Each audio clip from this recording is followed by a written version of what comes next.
মার্চের 2022 সাল থেকে আমেরিকার যে কেন্দ্রীয় ব্যাংক রয়েছে, আমেরিকান ফেডারেল রিজার্ভ, তারা কিন্তু পর্যায়ক্রমে 18 দফা সুদের হার বৃদ্ধি করেছে।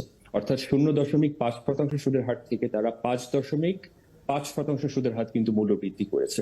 এবং বাস্তবতা হয়েছে যে বৈশ্বিক অর্থনীতিতে প্রায় 79টি ইমার্জিং মার্কেট ইকোনমি কিন্তু প্রায় ধসে পড়ার কিন্তু একটি সম্ভাবনা, একটি সংখ্যা কিন্তু 2023 সালে ছিল। এখন বাস্তবতা হচ্ছে আমরা তারও প্রতিফলন কিন্তু বাংলাদেশি টাকার উপরে কিন্তু প্রভাবটা আমরা দেখতে পেরেছি।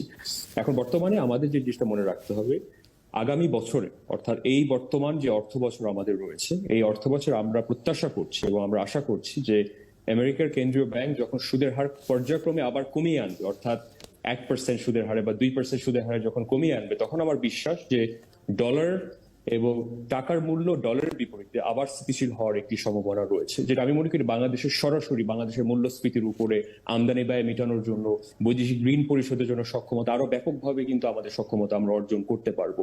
এবং সুদের হার বৃদ্ধির কারণে যেই বৈশ্বিক মন্দার যে আশঙ্কাটা ছিল, সেটা আমার মতে তুলনামূলকভাবে আমরা বৈশ্বিক বাজার এবং বাংলাদেশও আমরা এই সংকটটা আমরা সঠিকভাবে আমরা মোকাবেলা করতে পেরেছি। তারপরও একটা শঙ্কা রয়ে যায় যে মধ্যপ্রাচ্যে ইসরায়েলের যে জেনোসাইড প্যালেস্টিনের উপরে বর্তমানে চালাচ্ছে, তার প্রতিফলন যদি হয় যে ইয়েমেন এবং ইরান যদি যুদ্ধের সাথে যদি সরাসরি সংযুক্ত হয়, তাহলে আমি আশঙ্কা করছি যে প্রতি ব্যারেলের তেলের দাম সত্যিকার অর্থে কিন্তু $130 থেকে $140 কিন্তু যেতে পারে। তারপরও এখনো মানে যুদ্ধটা আসলে সত্যিকার অর্থে যেহেতু একতরফা হচ্ছে, অনেকটুকু নিয়ন্ত্রণ হয়ে গেছে দেখে আমরা দেখতে পাচ্ছি যে $80 থেকে $90 রেঞ্জের ভিতরে কিন্তু এই তেলের দামটা কিন্তু নির্ধারিত হয়ে রয়েছে। তারপরও আমাদের আশঙ্কা রয়েছে যে ভবিষ্যতে যদি একটি গ্লোবাল জিওপলিটিক্যাল কনফ্লিক্টে যদি পরিণত হয়, তাহলে বাংলাদেশ সহ বহু ইমার্জিং মার্কেট অর্থাৎ 80টি ইমার্জিং মার্কেট ইকোনমি কিন্তু এর খেসারত কিন্তু দিতে হবে, তার কৈফিয়ত কিন্তু আমার বৈশ্বিক বাজারে কিন্তু আমাদের দিতে হবে, because the global market is directly interdependent এবং US dollar is the benchmark of the world. তো সেই প্রেক্ষিতে আমার বলতে হয় যে বাংলাদেশের জন্য, বাংলাদেশের বৃহত্তর স্বার্থে আমাদের অতি শিগগিরই যত তাড়াতাড়ি ইউএস ফেডারেল রিজার্ভের সুদের হার যত তাড়াতাড়ি কমিয়ে আনবে, তত তাড়াতাড়ি আমি মনে করি বাংলাদেশের মূল্যস্ফীতি সংকটটা এবং ডলার রিজার্ভ ক্রাইসিস, যেটা ফরেন রিজার্ভ ক্রাইসিস রয়েছে, সেটা আমরা মোকাবেলা করতে পারব। আমাদের সর্বপ্রথম এবং একটি এগ্রেসিভ একটি কন্ট্রাকশনারি মনিটারি পলিসি আমাদের বাংলাদেশে বাস্তবায়ন করতে হবে, যেটা আমরা 1.5 বছর পরে করেছি। মার্চের 2022 সাল থেকে আমেরিকার কেন্দ্রীয় ব্যাংকের সাথে তাল মিলিয়ে যদি আমরা একটি কন্ট্রাকশনারি মনিটারি পলিসি বাংলাদেশে বাস্তবায়িত করতাম, আজকে আমাদের মূল্যস্ফীতির যে তীব্রতা, আন্ডার প্রোডাকশনের একটা বড় সমস্যা ছিল, আমাদের সাপ্লাই চেইনের বড় ধরনের সমস্যা ছিল, অতি পরিমাণে ঋণ পরিশোধের নামে এবং উন্নয়ন প্রকল্প বাস্তবায়নের নামে গত অর্থ বছরে 1,43,000 কোটি টাকা নতুন নোট ছাপানো হলো। যখন এক্সেসিভ সাপ্লাই, এক্সেসিভ তারল্য দিয়ে আপনি বাজারকে সম্পূর্ণভাবে ওভার সাপ্লাই পরিণত করেন, তখন স্বাভাবিকভাবে টাকার মান কিন্তু আপনি ডলারের বিপরীতে বলেন, রুপির বিপরীতে বলেন, পাউন্ডের বিপরীতে বলেন, ব্যাপকভাবে কিন্তু অধপতন ঘটেছে। সহসায় মূল্যস্ফীতি কমার তেমন সম্ভাবনা নেই, তবে মুদ্রা ব্যবস্থাপনায় দক্ষতা, বাজার সিন্ডিকেট নিয়ন্ত্রণ করা গেলে কিছুটা মিলবে সুফল। নিম্নবিত্ত শ্রেণীর পাশে দাঁড়াতে হবে। একটা ঠিক আছে যে আমাদের ক্রুড অয়েলের দাম বেড়ে যাচ্ছে কারণ আমার টাকার পতন হয়েছে, ডলারের বিপরীতে বিদেশ থেকে আমরা আমদানি করে আনছি, সেটা একটা জাস্টিফিকেশন আছে, কিন্তু আপনার আলুর দাম কি কারণে বাড়ছে? পারচেসিং পাওয়ার যদি আপনি ঠিক না রাখতে পারেন, ভবিষ্যতে 10,000 টাকা নোট ছাপাতে হবে এবং তখন 10,000 টাকা নোট ছাপা কিন্তু আমাদের ক্রয় ক্ষমতা বাড়বে না। চলতি অর্থ বছরের বাজেটে মূল্যস্ফীতির লক্ষ্য ঠিক করা হয় 6%। অবৈধভাবে মজুত করে এই পণ্যের দাম ব্যাপক হারে বৃদ্ধি করে। রিমন রহমান, যমুনা নিউজ, ঢাকা। যে 25 বেসিস পয়েন্ট কি আসলে সত্যিকার অর্থে বাস্তবসম্মত হবে নাকি, তা আমি মনে করি কোনো গ্রহণযোগ্য কোনো পরিবর্তন আনবে না।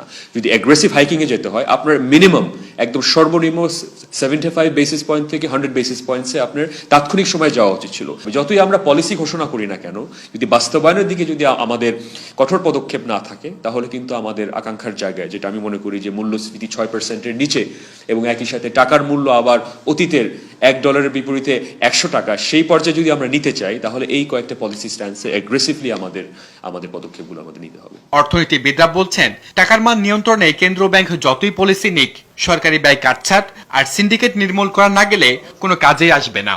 দ্রব্যমূল্যে স্বস্তির পাশাপাশি অর্থনীতিতেও ইতিবাচক পরিবর্তন সম্ভব বলে মনে করেন অর্থনীতিবিদরা। ডক্টর সায়েম আমির ফয়সাল, একটু আপনার মন্তব্য শুনতে চাইবো যে ডিসেম্বরের 15 দিনে রেমিটেন্স এসেছে $1 বিলিয়ন বেশি, এই গতিকে আপনি কিভাবে দেখছেন? আমাদের প্রতি মাসে আমাদের বাংলাদেশের কেন্দ্রীয় ব্যাংকের টার্গেট রয়েছে প্রতি মাসে অন্তত পক্ষে $2 বিলিয়ন যাতে আমরা রেমিটেন্স যাতে আমরা আয় করতে পারি। বর্তমানে আপনারা জানেন বাংলাদেশের কেন্দ্রীয় ব্যাংকের নেট রিজার্ভস কিন্তু কিছুদিন আগে কিন্তু $18 বিলিয়ন নিচে চলে গিয়েছিল। আজকে IMF এর ঋণের কারণে হয়তো আমরা $20.4 বিলিয়ন অতিক্রম করতে পেরেছি, কিন্তু বাস্তবতাটা হচ্ছে বিগত অর্থ বছর আমরা দেখতে পেলাম যে আমাদের মূল রপ্তানি আয় $12 বিলিয়ন কিন্তু আমাদের কেন্দ্রীয় ব্যাংকের সাথে সংযুক্ত আমরা করতে পারিনি। আমাদের $30 বিলিয়ন বাণিজ্য ঘাটতি রয়েছে।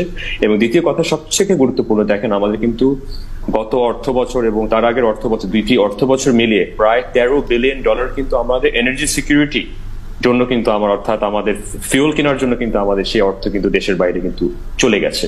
এর পরবর্তীতে দেখা যায় মানি লন্ডারিং এর কারণে বাংলাদেশ থেকে লক্ষ লক্ষ কোটি টাকা আমরা দেখতে পাচ্ছি যে অবৈধ চ্যানেলে চলে যাচ্ছে। এখন মূল যে প্রশ্নটা সেটা হচ্ছে যে আমাদের রেমিটেন্সটা এখানে মনে রাখতে হবে কতটুকু গুরুত্বপূর্ণ দেশের মেরুদণ্ডটাকে, দেশের অর্থনীতির মেরুদণ্ডটাকে শক্তিশালী রাখার জন্য। এটা সবার আগে আমাদের স্বীকৃতি দিতে হবে। এবং আমাদের সম্মানিত সমালোচক যে কথাটা বললো আমি তো ওনার সাথে একমত পোষণ করছি। আসলে বাস্তবতা হচ্ছে আমরা উৎসাহিত কি করে করব, যারা বিদেশে অবস্থান করছে তাদের উৎসাহিত করার মূল একটাই পথ রয়েছে, সেটা হচ্ছে হুন্ডি রেটের সাথে ব্যাংকিং রেটটা যাতে আমরা যাতে সামঞ্জস্য রাখতে পারি। আর দ্বিতীয় কথা হচ্ছে হুন্ডি রেটে আপনি জানেন যে অবৈধ চ্যানেলে কিন্তু মালয়েশিয়া থেকে প্রবাসী যারা টাকা পাঠাচ্ছে তাৎক্ষণিক সময়ে কিন্তু সেই অর্থটা কিন্তু তাদের নিজ বাড়িতে পৌঁছে দেওয়া হচ্ছে। অথচ যখন আমাদের বৈধ চ্যানেলে টাকা পাঠাতে হচ্ছে তখন দেখা যায় 48 ঘন্টা, অনেক সময় 72 ঘন্টা পর্যন্ত কিন্তু সময় লেগে যায়। তো এই বাস্তবতাগুলো যদি আমরা যদি আসলে মীমাংসা করতে না পারি, সেটার সমাধান যৌক্তিক সমাধান যদি আমরা আমাদের প্রবাসী বাংলাদেশিদের যদি আমরা না দিতে পারি, তাহলে কিন্তু বাস্তবতা কথা হচ্ছে যে অবৈধ চ্যানেলে কিন্তু অধিকাংশ টাকা কিন্তু পর্যায়ক্রমে কিন্তু আসতে থাকে। কিন্তু বর্তমানে যে ক্রান্তি লগ্ন দিয়ে দেশটি পার হচ্ছে, সত্যিকার অর্থে যে রিজার্ভের একটি ক্রাইসিস রয়েছে এবং টাকার মূল্য ডলারের বিপরীতে সামঞ্জস্য রাখার জন্য এখন অত্যন্ত জরুরি। আজকে বিশ্ব অভিবাসী দিবসে আজকে আমার সকলের প্রতি আহ্বান থাকবে যাতে আমরা বৈধ চ্যানেলে যাতে অর্থ পাঠাতে পারি, কেন্দ্রীয় ব্যাংকের রিজার্ভের সাথে যাতে আমাদের প্রবাসী আয়টা যাতে আমরা সঠিকভাবে যাতে সংযুক্ত করতে পারি। কারণ অনেক টাকা কিন্তু আসছে বাংলাদেশে, কিন্তু $40 বিলিয়ন মতো কিন্তু বাংলাদেশে আসে, কিন্তু মাত্র আমরা $20 থেকে $22 বিলিয়ন আমাদের কেন্দ্রীয় ব্যাংকের রিজার্ভের সাথে আমরা সংযুক্ত করতে পারছি। বাকি এই যে $15 বিলিয়ন কিন্তু যেটা অবৈধ চ্যানেলে আসে সেটা কিন্তু আমরা সরাসরি কেন্দ্রীয় ব্যাংকের তহবিলের সাথে আমরা সংযুক্ত করতে পারছি। এটা আমাদের চরম একটি ব্যর্থতা। নিশ্চয়ই ব্যর্থতা কাটানোর জন্য আপনি অনেকগুলো পরামর্শের কথা বলেছেন। আসলে মূলত অবৈধভাবে টাকা পাঠিয়ে প্রবাসীরা যে সুবিধাটা পান সেটি যেন ব্যাংকিং চ্যানেলের মাধ্যমে তারা টাকা পাঠিয়ে একই ধরনের সুবিধা তারা পেতে পারেন, সেই ধরনের একটা উদ্যোগ নেয়ার এক্সচেঞ্জ রেট থাকতে হবে। এক্সচেঞ্জ রেটটা সেম হুন্ডি রেটের সাথে এবং ব্যাংকিং চ্যানেল রেট সেম করতে হবে, তাহলে আমরা উৎসাহিত করতে পারবো না। আমাদের মনে রাখতে হবে যে 2026 সালের পরে কিন্তু আমরা এই যে বিদেশ থেকে যে দেনা পাওনার আমরা ঋণ নিচ্ছি যে সেগুলো কিন্তু পরিশোধ করার জন্য মেয়াদটা কিন্তু আমাদের অল্প সময়ের মধ্যে কিন্তু কিস্তি পরিশোধের কিন্তু সময় চলে আসবে 2026 সালের পরে। এবং এটাও কিন্তু একটি রিজার্ভের উপরে ভয়ানকভাবে কিন্তু ক্ষতিগ্রস্ত হওয়ার একটি সম্ভাবনা আছে। আমার মূল কথা হচ্ছে টাকার মূল্য ডলারের বিপরীতে যদি একদম উন্মুক্ত করে দেই, যদি $1 বিপরীতে যদি 150 টাকা 160 টাকা মিলে, ভবিষ্যতে কিন্তু আসলে আমাদের রিজার্ভটা কিন্তু সত্যিকার অর্থে কিন্তু এটা ভয়ানক সংকটে কিন্তু পড়ে যেতে পারে। আমাদের সঙ্গে আছেন ইকোনমিক রিসার্চ ফ্রন্টের অর্থনীতিবিদ ডক্টর সায়েম আমির ফয়সল। ডক্টর সায়েম আমির ফয়সল, আপনাকে স্বাগত জানাচ্ছি সংবাদ বিস্তারে।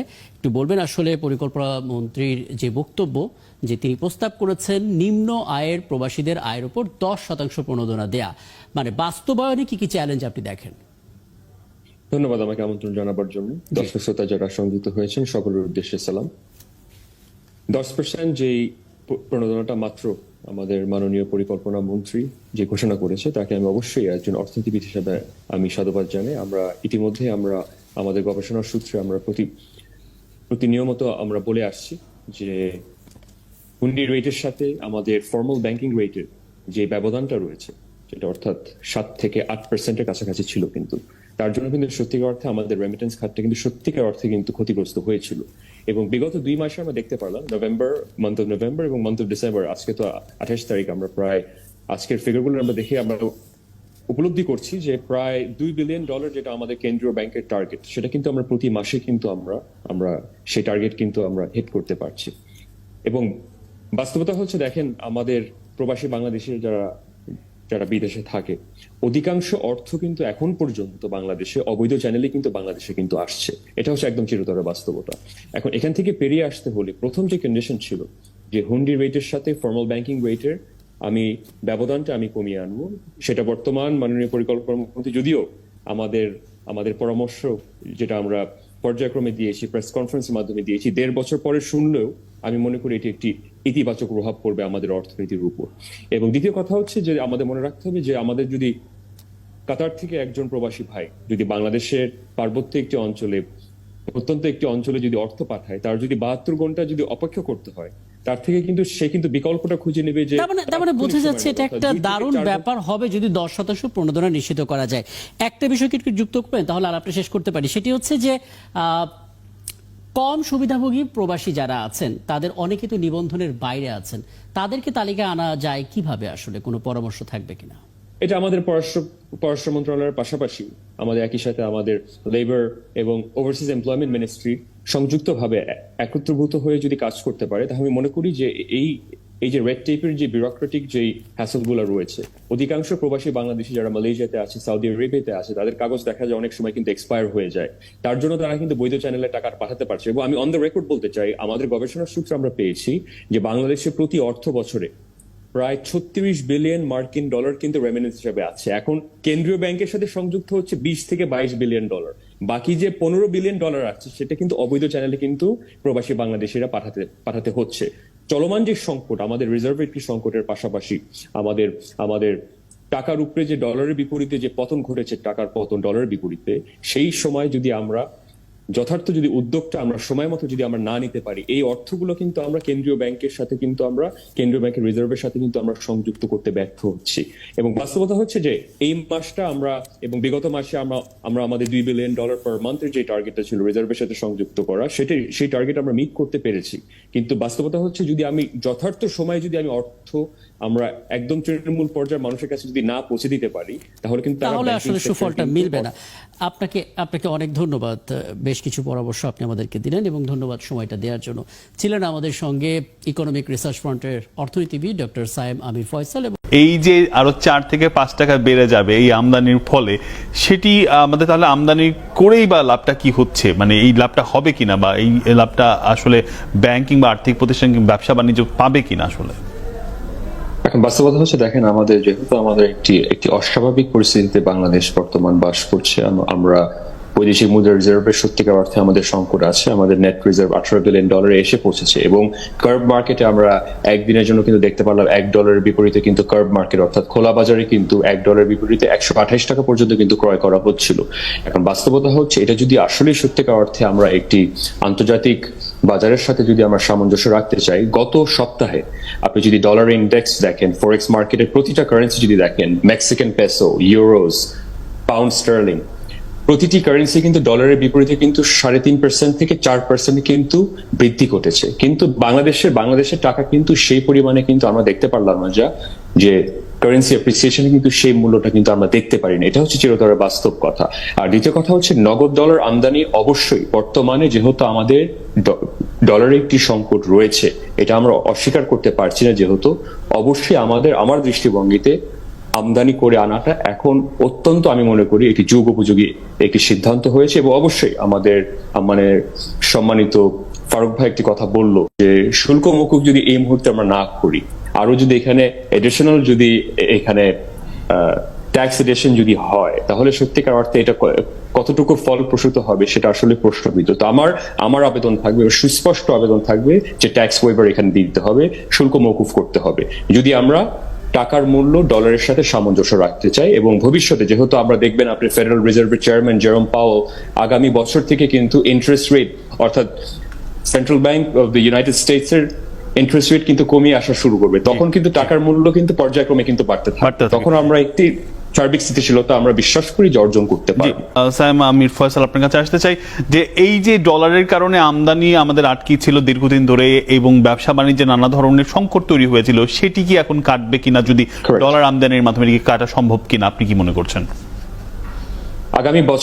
আগামী বছরের ফার্স্ট কোয়ার্টার এবং সেকেন্ড কোয়ার্টার পর্যন্ত কিন্তু আমাদের বর্তমান যে সংকটটা আছে সেটা কিন্তু বিরাজ করতে থাকবে। যতদিন পর্যন্ত ইউএস ফেডারেল রিজার্ভের চেয়ারম্যান ইন্টারেস্ট রেট না কমিয়ে আনবে, অর্থাৎ ডলারের মূল্য যতদিন আর্টিফিশিয়ালি যেটা ইনফ্লেটেড যতদিন কমে না আসবে, ততদিন পর্যন্ত টাকার মূল্য ডলারের সাথে সামঞ্জস্য হবে না এবং ততদিন পর্যন্ত আমাদের বৈদেশিক মুদ্রা রিজার্ভের সংকটটা কমে আসবে না। কিন্তু আমি আশাবাদী আগামী বছরের জুলাই আগস্টের মধ্যে আমি মনে করি যে সার্বিক স্থিতিশীলতা আমরা প্রত্যাশা করতে পারি। এটা হচ্ছে বাস্তবতা। এবং বর্তমানে যে উদ্যোগটা নিয়েছে বাংলাদেশের ব্যাংকের যে গভর্নর, যদিও আমি মনে করি যে অনেক লেট একটি সিদ্ধান্ত হয়েছে, তারপরও আমি ব্যক্তিগতভাবে একজন অর্থনীতিবিদ হিসাবে এবং ফরেক্স মার্কেটের অ্যানালিস্ট হিসাবে আমি সাধুবাদ জানাচ্ছি। আমাদের প্রবাসী যোদ্ধারা যারা রয়েছে তারা যখন বাংলাদেশে আছে, কিছু সংখ্যক ইমিগ্রেশন অফিসারদের যখন দুর্ব্যবহার করা হয়, তারা কিন্তু সত্যিকার অর্থে কিন্তু অনুৎসাহিত হয়। আর চতুর্থ যে পয়েন্ট, যেটা আমি মনে করি বর্তমান রাজনৈতিক একটি উদ্দেশ্যমূলকভাবে একটি অপপ্রচার চালানো হচ্ছে যাতে বৈধ চ্যানেলে যাতে বাংলাদেশে টাকা না পাঠায়। এখন প্রতিপক্ষের কাছে আমার একটি আহ্বান থাকবে, দেখেন আমাদের ক্ষমতাসীনদের আঘাত করতে যেয়ে যাতে আমরা বাংলাদেশের আমাদের রেমিটেন্স খাতটাকে যাতে আমরা ধ্বংস না করে দিই। তো এই ধরনের সেই দিকেও আসলে নজর দিতে হবে। ডক্টর সায়েম আমির, কেউ তো চাবে না যারা কষ্ট করে অর্জন করছে, অর্থ অর্জন করছে বিদেশে প্রবাসে থাকা, তারা তো চাবে না 5 থেকে 6% লস করে বাংলাদেশে টাকা পাঠাতে। এবং তার পরবর্তীতে আজকে যে সরকার যে উদ্যোগটা নিল যে প্রণোদনা দেওয়ার জন্য এবং ব্যবধানটা কমিয়ে আনার জন্য, বর্তমানে প্রতি ডলারের বিপরীতে 115.5 টাকা দেওয়া হচ্ছে, তারপরও মনে রাখতে হবে এখনো কিন্তু আমাদের প্রায় 3 থেকে 4%-এর হুন্ডি রেটের সাথে 3 থেকে 4%-এর কিন্তু এখন পর্যন্ত একটি ব্যবধান রয়ে গেছে।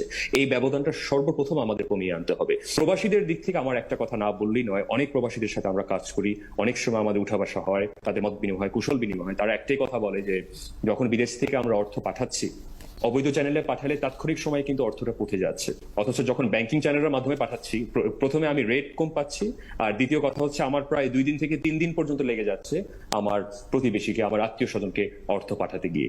হুন্ডির রেটের সাথে যে বৈধ চ্যানেলের ব্যাংকিং রেটের যে তফাৎটা ছিল, যে ব্যবধানটা ছিল, তার জন্য কিন্তু 4 মাসে আমরা দেখেছিলাম যে আমাদের রেমিটেন্স কিন্তু কমে আসছিল। এবং গত মাসে অক্টোবর মাসে কিন্তু আমরা দেখলাম আবার যে আমাদের বাংলাদেশ কেন্দ্রীয় ব্যাংকের যে টার্গেট $2 বিলিয়ন, সেই টার্গেট কিন্তু আমরা হিট করতে পেরেছি। এটা আমাদের দেশের জন্য একটি গর্বনীয় একটি বিষয়। ইন্ডিয়া, চায়না এবং রাশিয়ার থেকে কিন্তু আমরা ইতিমধ্যে কিন্তু $36.5 বিলিয়ন কিন্তু আমরা ঋণ নিয়েছি। স্বাভাবিকভাবে আপনি যখন ঋণ নিচ্ছেন, প্রতি মাসে কিন্তু আমাদের কম করে হলো $600 মিলিয়ন কিন্তু প্রতি মাসে ডেট সার্ভিসিং অর্থাৎ ঋণ পরিশোধ কিস্তি কিন্তু আমার পরিশোধ করতে হচ্ছে প্রতি মাসে। আলটিমেটলি বাংলাদেশে যদি $15 বিলিয়ন নিচে যায়, তখন আমি মনে করি যে রেড অ্যালার্ট স্ট্যাটাসে চলে যাবে। তার আগ পর্যন্ত আমি বলি এখনো ইয়েলো অ্যালার্টে আছে। রিজার্ভ 20 বিলিয়নের নিচে নামা, এই যে পরিস্থিতি, সেটিতে কি আপনি কোনো ঝুঁকি দেখছেন, বা রিজার্ভ ব্যবস্থাপনায় সরকারের প্রতি আপনার কোনো পরামর্শ কি বলবেন? না, সাইম সাহেব যেটা বললেন আমি তার সাথেই একমত। ধন্যবাদ আমাকে আমন্ত্রণ জানাবার জন্য। সম্মানিত সহ-আলোচক মহোদয়কে আমার সালাম এবং দর্শক শ্রোতা যারা সংযুক্ত হয়েছেন সকলের উদ্দেশ্যে আমার শুভেচ্ছা রইল। প্রথমত কথা হচ্ছে, দেখেন বাংলাদেশে আমাদের ফরিদপুর জেলাটা অত্যন্ত ঘনবসতিপূর্ণ একটি জেলা। এখানে 25 লক্ষ মানুষ এখানে বসবাস করছে। আমার একটা প্রশ্ন থাকে, আজকে কেন আমাদের ফরিদপুর জেলাতে প্রায় 10 লক্ষ মানুষ কেন এখন পর্যন্ত দারিদ্রতার সীমার নিচে অবস্থান করছে? আজকে আমাদের কৃষকরা কেন আজকে কৃষি পণ্যের ন্যায্য মূল্য পাচ্ছে না? এবং তার পাশাপাশি আপনারা যদি সঞ্চয়ের কথা দেখেন, তৃণমূল পর্যায়ের মানুষকে আসলে যে সত্যিকার অর্থে আমরা মূল অর্থনীতির স্রোতধারাতে যে অন্তর্ভুক্ত করতে পারি নাই, তারই কিন্তু প্রতিফলন আজকে দেখা যায় যে 10 লক্ষ মানুষ আজকে দারিদ্রতার সীমার নিচে কিন্তু বসবাস করছে। আজকে মাংসের দাম 750 টাকা, পেঁয়াজ কেজির দাম 140 টাকা। আজকে এত যদি উন্নয়ন হয়ে থাকতো, আজকে সত্যিকার অর্থে বাস্তব যে কথাটা, আমরা কেন আজকে তৃণমূল পর্যায়ের মানুষ কেন আজকে সবজি কিনতে পর্যন্ত আজকে হিমশিম খাচ্ছে? এবং আমি ফরিদপুরে অবকাঠামোগত উন্নয়ন কি হয়নি? বর্তমান সরকার যে অবকাঠামোগত উন্নয়ন করেছে তাকে আমি সাধুবাদ জানাই। জাকের পার্টি একটি অহিংস রাজনৈতিক দল। আমরা শান্তিপ্রিয় মানুষ। আমরা দেশের কল্যাণে, বাংলাদেশের লাঞ্ছিত, বঞ্চিত, শোষিত, নিপীড়িত মানুষের কল্যাণে আমরা আমাদের রাজনীতি করি। কারো পায়ের উপরে পা দিয়ে আমরা রাজনীতি আমরা কোনো সময় করি না। কিন্তু বাস্তবতা হয়েছে বাংলাদেশে কিন্তু অর্থের অপর্যাপ্ততা নেই। বর্তমানে আমরা যেটা দেখতে পাচ্ছি সেটা হচ্ছে চরম অর্থের অব্যবস্থাপনা।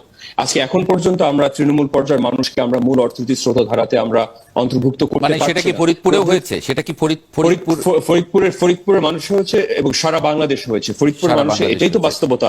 আপনি চিন্তা করে দেখেন, আজকে যখন কাঁচামালের বাজারে যখন যাচ্ছি আমরা, তখন কিন্তু মানুষ কিন্তু আজকে সত্যিকার অর্থে নীরবে হলো আজকে কিন্তু তারা হাহাকার দিয়ে কিন্তু পার করছে। এটা চিরতরে বাস্তবতা। আমরা বিগত দিনে 25শে আগস্ট 2023 সাল এবং 1 মে 2023 আমরা সোহরাওয়ার্দী উদ্যানে, এটা বাংলাদেশের রাজনীতির কেন্দ্রবিন্দুতে আমরা প্রায় লক্ষ লক্ষ লোক দিয়ে কিন্তু আমরা সমাগম করে আমরা আমাদের মহাসমাবেশগুলো আমরা বাস্তবায়িত করেছি। এখন বাস্তবতা হচ্ছে যে নির্বাচনীয় যে প্রক্রিয়া যে হয় বর্তমানে, যে যদি রাষ্ট্রযন্ত্রের পক্ষপাতিত্ব থাকে, আইন শৃঙ্খলা রক্ষাকারী বাহিনীকে যদি রাজনৈতিক হাতিয়ার হিসেবে ব্যবহার করা হয়, বিচারিক কাঠামোকে যদি রাজনৈতিক হাতিয়ার হিসেবে ব্যবহার করা হয়, তাহলে সত্যিকার অর্থে আমি আমার নিজ এলাকাতে যে যদি আমি আমার ভোটারদের কাছে যেতে পারি না, তৃণমূল পর্যায়ের নেতৃবৃন্দের কাছে যদি আমি আমার ভোট চাওয়ার অধিকার না থাকে, যদি আমার গণতান্ত্রিক অধিকার প্রয়োগ করে যদি আমার সেই নাগরিক অধিকার থেকে যদি আমাদের বঞ্চিত করা হয়, তো স্বাভাবিকভাবে আপনি বুঝতে পারতেছেন আমাদের সম্মানিত আওয়ামী লীগ জেলার সাধারণ সম্পাদক একটি কথা বললো যে আপনারা কি মানুষের কাছে যেতে কোনো বাধার সম্মুখীন হন? আপনারা অবশ্যই আমরা হচ্ছি।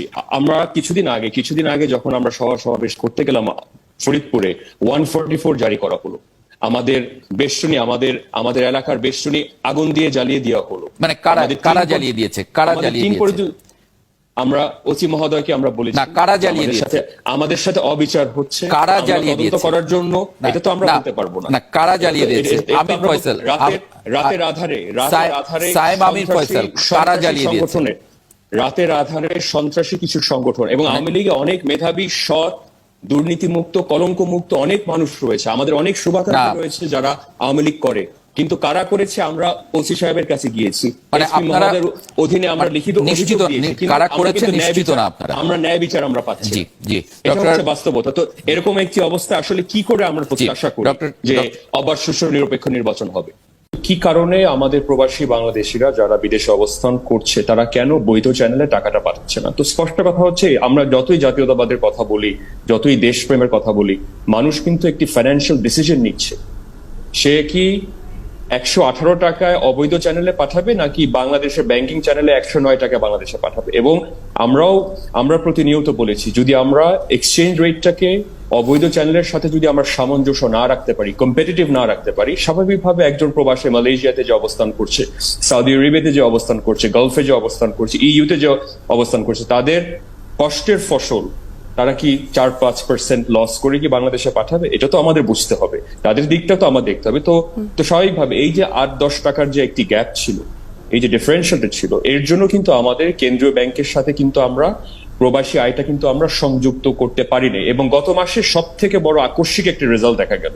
এবং আজকে আমরা দেখলাম যে পলিসিগত, নীতিগত কারণে আমাদের কিন্তু ইমিডিয়েট একটি রিঅ্যাক্টিভ একটি পলিসি ইম্পোজিশন করতে হলো। তাছাড়া কিন্তু আমরা টাকা বাংলাদেশে আমাদের বৈধ পথে কিন্তু আমরা অন্তর্ভুক্ত করতে পারবো না। তারপরও বলছি, আজকে যে বর্তমানে যে বাংলাদেশ ব্যাংকের যে রেট 115.5 টাকা, আর অবৈধ চ্যানেলে কিন্তু পাঠালে তারপরে কিন্তু একটি ব্যাপক ধরনের কিন্তু একটি ডিফারেন্সিয়াল আছে, ব্যবধান থাকছে। ডক্টর সায়েম আমির ফয়সাল, জুনের মাসে আমাদের $2.2 বিলিয়ন কিন্তু আমার রেমিটেন্স আয় হয়েছে। জুলাই মাসে হলো $1.9 বিলিয়ন, অগস্ট মাসে এসে পৌঁছালো $1.6 বিলিয়ন, এবং গত মাসে যেটা সেপ্টেম্বর 2023 আমরা দেখতে পারলাম যে $1.34 বিলিয়ন এসে পৌঁছেছে। এবং দেখেন, এটা কোভিড এর মহামারীকালীন সময় মার্চের 2020 সালে কিন্তু আমার রেমিটেন্সের আয় ছিল $1.09 বিলিয়ন। কোন প্রবাসীর প্রেরিত অর্থ দেশের ব্যাংকিং সিস্টেমে ঢোকার 48 ঘন্টার মধ্যে তা প্রাপকের কাছে পৌঁছে দিতে হবে। এই নির্দেশনাকে আপনি কিভাবে দেখছেন? আমি স্বাগত জানাচ্ছি। আমাদের আরো যদি 1.5 বছর আগে যদি করা যেত, আজকে রিজার্ভের উপর এই পরিমাণে আমাদের চাপ পড়তো। দেখেন, রেমিটেন্সটা কিন্তু এখন আমাদের একটি লাইফ লাইন। আমাদের যে এত বৃহৎ পরিসরে একটি $30 বিলিয়ন যে বাণিজ্য ঘাটতি রয়েছে, বাংলাদেশ ব্যাংকের একটি টার্গেট রয়েছে প্রতি মাসে $2 বিলিয়ন যদি আমার প্রবাসী আয় না আসে, এই বাণিজ্য ঘাটতি কিন্তু আমরা মেটাতে পারবো না। ডলারের টাকার মূল্য কিন্তু ডলারের বিপরীতে কিন্তু আমরা সামঞ্জস্য রাখতে পারবো না। তো বর্তমানে যে টার্গেট আমাদের $2 বিলিয়ন প্রতি মাসে আয় করার, প্রবাসী আয়ের মাধ্যমে টার্গেট, আজকে কিন্তু আমরা প্রায় দেখা যায় যে 30-40% কিন্তু সেই টার্গেটের নিচে কিন্তু আমরা থাকছি, অবস্থান করছি। এবং এটা মেটানোর জন্য সবার আগে 48 ঘন্টা বললেও আমি মনে করি না যে কার্যকরী একটি ভূমিকা হবে।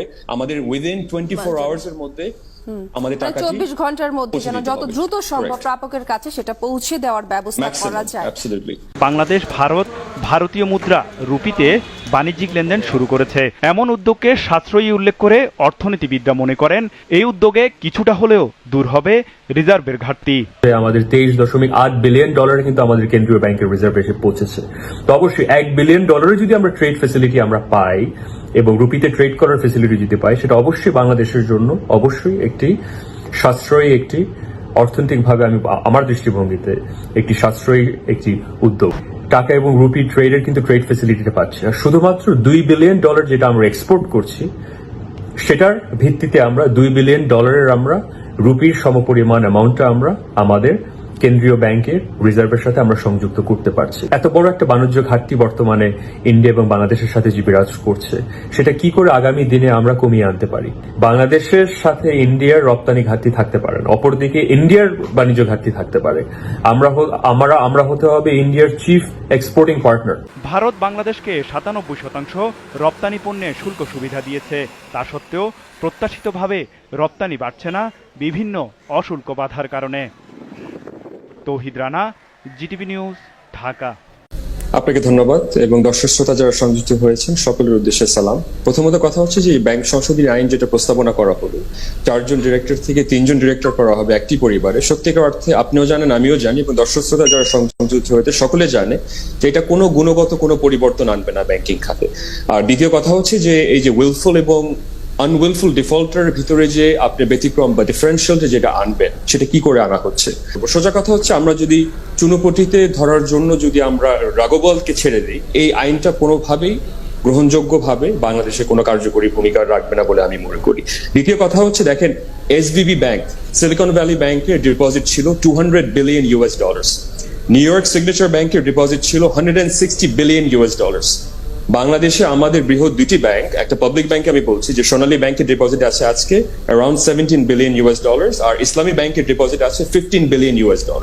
আমাদের মনে রাখতে হবে ঋণ যে আমরা বরাদ্দ করছি, লোন ডিসবার্সমেন্ট যেটা দেওয়া হচ্ছে, এটা কিন্তু আমানতকারীর অর্থ দিয়ে কিন্তু ঋণ বরাদ্দ করা হচ্ছে। আজকে যদি একটা শিল্পগোষ্ঠীর কাছে যদি আপনি টোটাল লোন ডিসবার্সমেন্টের যদি 30% একটা পরিবারের কাছে চলে যায় বা একটা শিল্পগোষ্ঠীর কাছে চলে যায়, আমাদের তো আসলে দোয়া করতে হবে যাতে যারা বড় বড় রাগবল যারা রয়েছে তাদের জন্য আমানতকারী সকলকে দোয়া করা উচিত যাতে তাদের ব্যবসা যাতে সফলভাবে বাস্তবায়িত হয়, তাদের ব্যবসাগুলো যাতে মুনাফা বহুল যাতে হয়, না হলে কিন্তু আমানতকারীর অর্থ কিন্তু বিপাকে পড়ে যেতে পারে। একেবারে শেষ পর্যায়ে ডক্টর সায়েম আমির ফয়সাল, অনেক ধন্যবাদ জানাচ্ছি ডক্টর সায়েম আমির ফয়সাল আপনাকেও যুক্ত হবার জন্য এবং অর্থযোগকে আজকে সময় দেওয়ার জন্য। যে বাংলাদেশে বর্তমান যে চলমান যে সংকট বাংলাদেশে বিরাজ করছে, সর্বপ্রথম আমাদের মনে রাখতে হবে যে আমাদের আজকে এই বিগত অর্থ বছর যদি একটা খণ্ডচিত্র আমি তুলে ধরি, আমরা বিগত অর্থ বছর আমরা আমদানি করেছি $82 বিলিয়ন, আমরা রপ্তানি আয় ছিল আমার $52 বিলিয়ন। এখানে যে দেখতে পাচ্ছি এখানে স্পষ্ট একটা $30 বিলিয়ন কিন্তু একটি বাণিজ্য ঘাটতি ছিল।